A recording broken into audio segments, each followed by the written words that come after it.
Shalom Bapak Ibu dan saudara-saudara sekalian yang terkasih dalam Tuhan Yesus Kristus.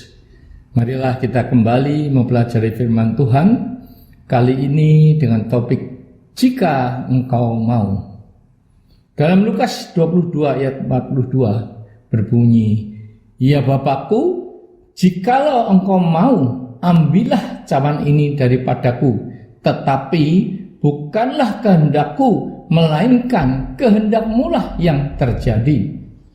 Begitu juga dalam Matius 8 ayat 2 dikatakan, "Maka datanglah seorang yang sakit kusta kepadanya, lalu sujud menyembah dia dan berkata, 'Tuan, jika Tuan mau, Tuan dapat mentahirkan aku.'"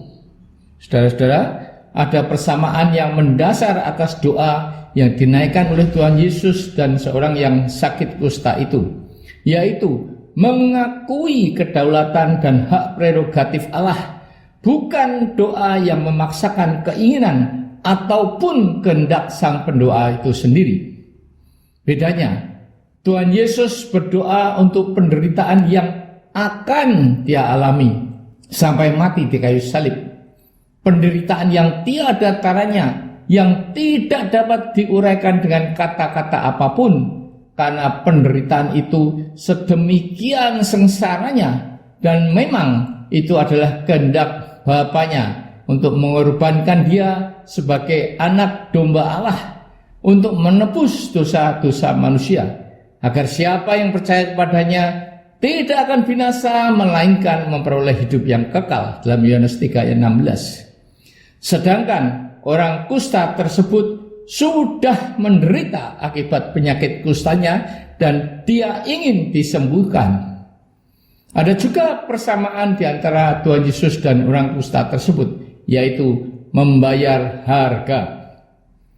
Jika untuk menebus dosa-dosa manusia, Tuhan Yesus harus membayar harga yang tidak ternilai harganya, yaitu dengan darahnya untuk membeli lunas segala dosa-dosa manusia, termasuk saudara dan saya, sehingga saudara dan saya tidak mempunyai hak atas hidup ini, karena pada masa itu seorang yang dibeli dari pasar budak, maka budak itu sudah tidak mempunyai hak atas kehidupannya lagi, dan hidupnya harus melakukan apa saja yang diperintah oleh tuannya, sekalipun disiksa sampai mati.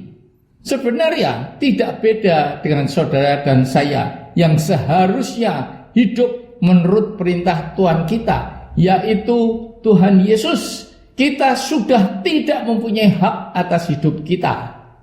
Sebenarnya perintahnya tidak sukar, hanya menuruti kehendaknya dengan hidup dalam kebenaran dan kekudusan, menjadi pelaku-pelaku firman, mengasihi Tuhan Allahmu dengan segenap hatimu dan dengan segenap jiwamu dan dengan segenap akal budimu, dalam Matius 22 ayat 37. Bahkan Tuhan menjadikan kita sebagai sahabat dan terlebih lagi mengangkat kita sebagai ahli waris kerajaannya.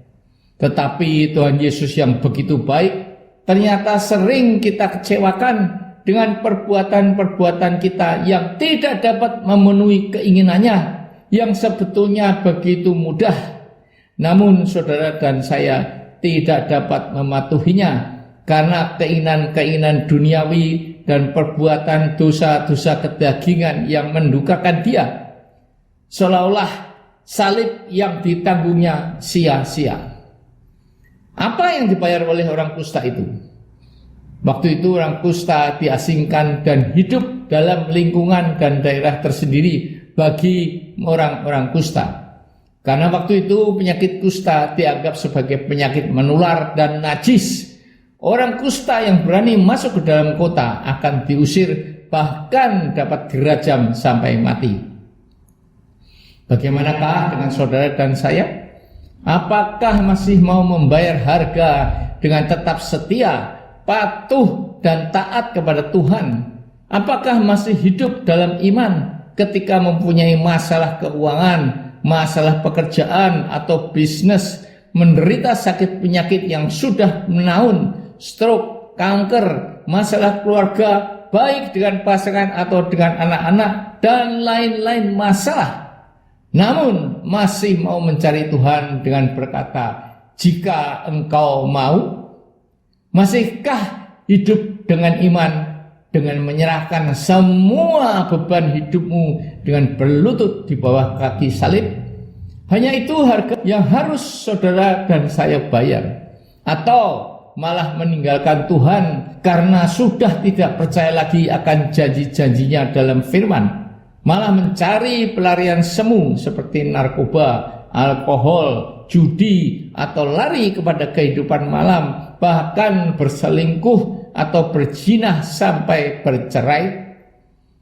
Saudara-saudara, pelarian semu yang sifatnya hanya sementara itu tidak akan pernah menyelesaikan masalah yang ada, malah akan memperparah dan memperburuk karena adanya tambahan masalah akibat pelarian semu itu. Saudara-saudaraku, tetaplah tekun dan tahan uji dalam menghadapi masalah-masalah dalam kehidupan ini, karena Pengkhotbah 3 ayat 11a berbunyi, Ia membuat segala sesuatu indah pada waktunya. Diperlukan kesabaran, hidup dengan patuh dan setia seperti Yusuf yang harus menunggu selama 13 tahun dari seorang budak menjadi Perdana Menteri di Mesir. Hidup berintegritas, takut pada Allah, bukan pada Potifar ketika istrinya mengajak dia untuk berzina. Daud harus menunggu selama 15 tahun dari saat diurapi Nabi Samuel sampai menjadi raja bangsa Israel.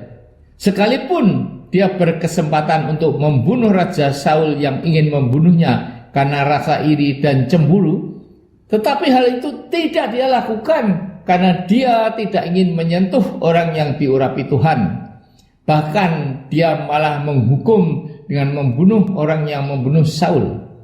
Abraham menunggu selama 25 tahun atas kelahiran Ishak, tetapi dia membuat kesalahan dengan mendahului janji Tuhan, yaitu menghampiri Hagar, sehingga lahirlah Ismail yang kelakuannya seperti kuda liar dan memusuhi saudara-saudaranya sampai sekarang. Sekali lagi, maukah saudara dan saya menyatakan segala keinginan kita dalam doa dengan berkata, jika engkau mau. Amin.